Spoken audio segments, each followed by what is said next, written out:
आप यहाँ सचिवालय में, विधान परिषद सचिवालय में आप सबसे काम लेंगे और उसको हार्ट अटैक हो जाएगा तो आप छोड़ के भाग जाएंगे। ये विधान परिषद का जिम्मेदारी नहीं है। और उसको कैंसर हो जाए, हार्ट अटैक हो जाए, किडनी ट्रांसप्लांट कराने का हो, किडनी फेल कर जाए और आप ऐसे असाध्य रोगों में उसका इंतजाम नहीं करेंगे, न उसका छुट्टी स्वीकृत करेंगे, न उसका मेडिकल एड देंगे, तो महोदय वो शिक्षक क्या समझेगा। नमस्कार, मेरा नाम आलोक है। आप लाइव स्ट्रीज देख रहे हैं। बिहार विधानमंडल का बजट सत्र चल रहा है। ऐसे में दोनों ही सदनों की कार्रवाई चल रही है। देखिए, बिहार विधान परिषद में आज नियोजित शिक्षकों को लेकर एक बड़ा सवाल उठाया है शिक्षकों के नेता माने जाने वाले नवल किशोर यादव, जो कि बिहार बीजेपी के एमएलसी हैं, काफ़ी कद्दावर नेता है और काफ़ी लंबा अनुभव है उनका बिहार विधान परिषद का, पहले उपनेता भी रहे।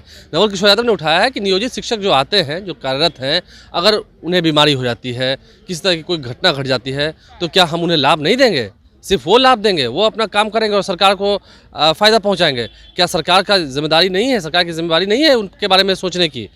मदन मोहन झा बिहार कांग्रेस के प्रदेश अध्यक्ष भी रहे हैं, एमएलसी हैं कांग्रेस से, उन्होंने भी इस सवाल को गंभीरता से उठाया है। शिक्षा मंत्री ने क्या जवाब दिया है इस गंभीर सवाल पर?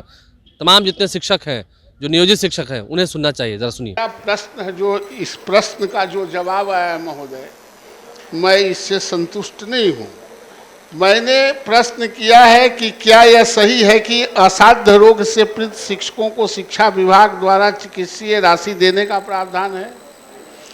दूसरा खंड ख में है, महोदय, क्या सही है कि नियोजित शिक्षकों, पुस्तकालय अध्यक्ष एवं शारीरिक शिक्षकों को असाध्य रोग में शिक्षा विभाग द्वारा किसी प्रकार की चिकित्सीय राशि का देने का प्रावधान नहीं है।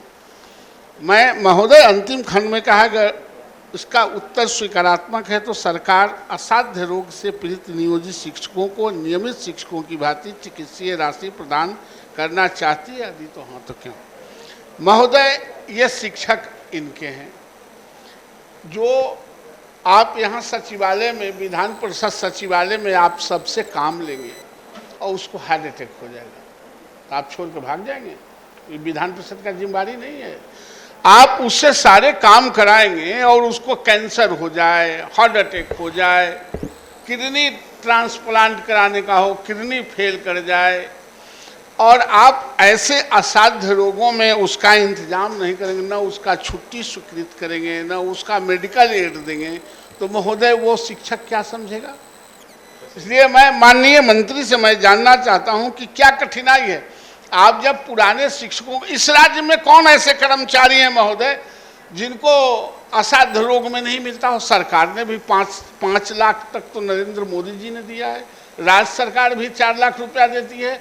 फिर ये विभाग क्यों अपना पिंड छोड़ा के भागना चाहती है, सौतेला व्यवहार करती है कि एक शिक्षक को देंगे और दूसरे शिक्षक को नहीं देंगे। इसलिए माननीय मंत्री से मेरा आग्रह है कि आप नियोजित शिक्षकों को भी ये असाध्य रोगों के लिए उनका छुट्टी ग्रांट और उनको मेडिकल एड देने पर सरकार विचार करे। इस पर सरकार क्या कहना चाहती है?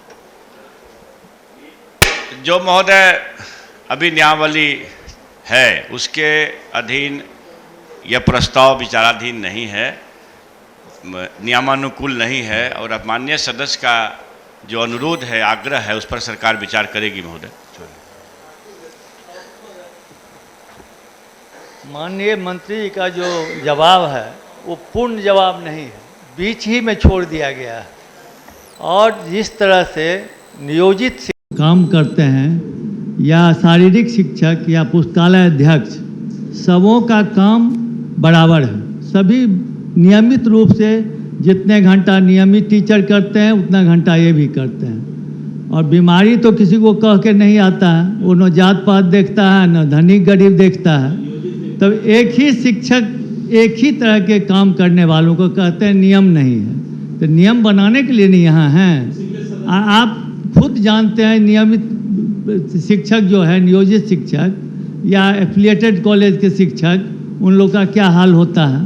मैं आपसे आग्रह करता हूं, जो आप व्यक्तिगत रूप से जानते हैं बहुत बात, इसलिए इस पर निश्चित रूप से आप विचार कीजिए। महोदय, माननीय सदस्य की भावना के हिसाब से सरकार विचार करेगी। तो शिक्षकों को लेकर जब बिहार विधान परिषद में सवाल खड़े किए गए नवल किशोर यादव द्वारा, ये महत्वपूर्ण सवाल था। मदन मोहन झा ने भी सुर से सुर मिलाए और मदन मोहन झा ने भी कहा कि विचार तो इस पर करना ही चाहिए।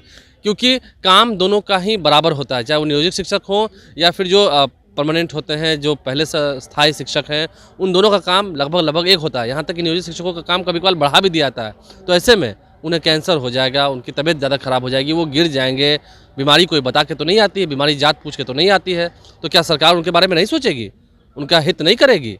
एक गंभीर सवाल था। शिक्षा मंत्री ने क्या कहा आपने सुना है। हमारे चैनल को सब्सक्राइब कर लें, साथ साथ फेसबुक पेज भी लाइक करें। धन्यवाद।